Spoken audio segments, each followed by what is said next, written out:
한정승인 후 청산 절차는 어떻게 진행되나요? 안녕하십니까. 저는 한국에서 10여 년간 상속 및 상속증여세 전문 변호사로 활동하고 있는 이효리 변호사입니다. 오늘은 한정승인 후에 청산 절차는 어떻게 진행이 되는지에 대해서 자세히 살펴보려고 합니다. 먼저 한정승이라고 하면 일단 망인이 재산보다 채무를 더 많이 남겨놓은 경우에 상속인들 입장에서는 망인이 남겨두신 채무를 다 승계받는 위험에서 벗어나고자 상속 포기나 한정승인 이런 걸 할 수가 있는데, 한정승인은 망인이 남겨두신 그 재산 범위 내에서만 이제 채무를 갚을 의무를 부담하게 되는 것입니다. 그래서 한정승인을 하면 이제 한정승인 이후의 절차가 있는데, 보통 신문공고나 채권자 통지 같은 절차는 이제 원활하게 이행을 하시는 경우가 많기는 한데, 결국에는 이제 청산 절차까지 온전하게 완료를 해야 한정승인 이후에 상속인으로서 해야 할 의무를 온전하게 다 수행을 하게 되는데요. 신문공고나 채권자 통지와는 달리 이제 이 청산 절차는 쉬운 절차가 아니기 때문에 필요한 경우라고 하더라도 이제 절차를 진행하지 않는 경우를 많이 보고 있습니다.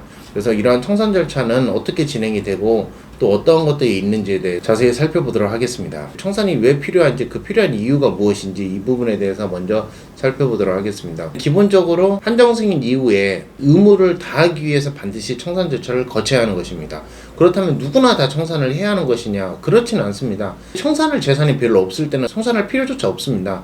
뭐 남아있는 게 10몇만 원이고 이런 경우에는 남긴 재산 범위 내에서만 재산을 갚는 것이고, 그래서 청산 절차가 필요한 것은 모든 한정승인을 한 상속인들이 필요한 게 아니고요, 반드시 청산 절차를 거쳐야 할 정도로 어느 정도의 재산을 남겨두신 경우입니다. 물론 원칙적으로 재산을 뭐 10만원, 20만원을 남겨둔다고 하더라도 당연히 청산을 해야 하는 것이지만은, 사실 그 정도의 재산에 대해서 채권자들의 관심을 가질 만한 금액이 아니라면 굳이 청산을 할 필요는 없겠지요. 하지만 뭐 원칙적으로 처리를 하고 싶다, 아니면은 뭐 하여튼 청산에 대한 의미가 있는 재산이 있다 이런다면 반드시 청산을 거쳐야 하는데요. 그래서 이런 거를 만약에 하지 않으면 어떻게 되느냐, 망인이 남겨두신 게 부동산이나 자동차라면 한정승인을 한다고 하더라도 부동산이나 자동차를 일단 상속을 받는데 들어가는 취득세 등은 당연히 내야 하는데요, 매년 재산세가 내올 겁니다. 청산을 하지 않았기 때문에.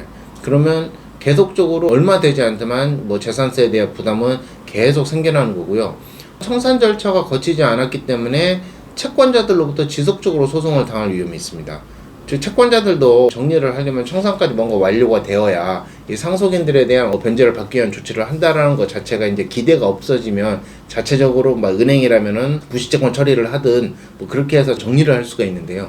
그렇지 않고 있다면은 채권을 받아내기 위한 어떤 조치인가를 계속 할 것이기 때문에 계속적으로 채권자들한테 소송을 당할 우려가 있고, 한정승인을 한 상속인은 그때그때마다 적정하게 대응을 반드시 해줘야 합니다. 그래서 청산 절차를 거치지 않으면 이렇게 계속적으로 채권자들한테 소송을 당할 우려가 있는 것이고, 한정승인을 다 하지 않음으로 인한 불이익이 있습니다. 이 불이익이 뭐냐면, 만약에 망인의 재산이 남아있는 게 한 2천만 원 정도가 있습니다. 자, 그런데 어떤 채권자가 상속인이 한정승인을 받았음에도 불구하고 청산 절차를 거치지 않은 것입니다. 그렇다면은 채권자가 한 5군데 있는데 채권자 한 명이 빨리 소송을 해가지고 빨리 승소 판결을 받아서 망인의 재산이 이제 강제 집행을 해서 돈을 다 가져가는 겁니다. 자, 그런다면 이제 문제는 뭐냐면은 상속인이 청산 절차를 하지 않음으로 인해 가지고 재산의 청산을 못 받은 다른 채권자 4명이 있는 것이거든요. 만약에 내가 한정승인을 했던 상속인이 정상적으로 그냥 청산 절차를 해줬다면 이게 동등액의 채권이라고 가정을 할 때, 그럼 2천만 원이면 채권자 한 명마다 400만 원씩 변제를 해줬어야 하는 것입니다. 근데 내가 청산 절차를 지연함으로 인해 가지고 채권자 한 명이 그 2천만 원을 전체 다 수령을 해간 경우, 내가 청산 절차를 게을리함으로 인해 가지고 나머지 채권자 4명은 그 400만 원씩 변제받을 부분에 대한 손해를 받게 된 것입니다. 그 부분은 상속인이 책임져야 할 수도 있습니다. 내가 한정승인을 했다고 하더라도. 자, 그래서 이런 지속적으로 소송을 당할 우려 외에도 실제 청산 절차를 게을리함으로 인해서 내가 손해배상을 책임져야 할 수도 있습니다. 한정승인을 했다고 모든 게 끝난 줄 알았는데. 그래서 이제 청산 절차를 반드시 해야 하는 것이고요. 그럼 청산 절차가 무엇이 있느냐, 이 부분에 대해서 간단히 말씀을 드리면, 크게 보면은 법원에서 청산 절차를 진행해주는 상속재산 파산이라는 게 있습니다. 또 그 다음에 변호사나 상속인 개인이 상대적으로 간다는 재산을 가지고 채권자들에게 민법상의 절차에 따라서 청산해주는 임의청산이라는 제도가 있습니다. 청산 절차를 할 때 어떤 걸 하는 게 좋으냐, 이런 부분은 상대적으로 간단한 재산이라면 현금성 재산이 전부이고, 자동차 같은 게 있다고 하더라도 별다른 압류 같은 게 없어서 쉽게 매각할 수 있는 금액들이고, 이렇게 현금화가 쉬운 것들이라면 그냥 임의대로 재산을 다 인출을 해서 채권자에 대해서 이제 배당표를 만들어서 채권자들에 대한 이의 절차 이런 것들을 거쳐가지고 적정한 통지를 통해서 배당을 해준데, 이게 상대적으로 간이한 절차입니다. 그래서 기간은 뭐 한 3개월 정도면 충분히 변호사 사무실에서 진행을 할 수가 있을 것이고요. 상대적으로 간이한 절차이기 때문에 절차 뭐 기간이나 뭐 비용 면에 상대적으로 저렴하다는 뭐 이점은 있습니다. 반대로 상속재산 파산 같은 경우는 어느 때 필요한 것이냐, 일단은 망인이 남겨두신 재산이 복잡해야 합니다.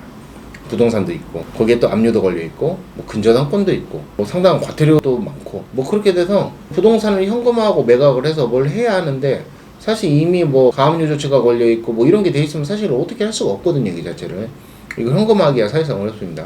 또 은행에 대해서도 뭐 다른 채권자가 뭐 가압류를 걸어놨다든지 이렇게 돼 있다면 사실 그 은행에서 또 예금을 인출을 할 수가 없거든요.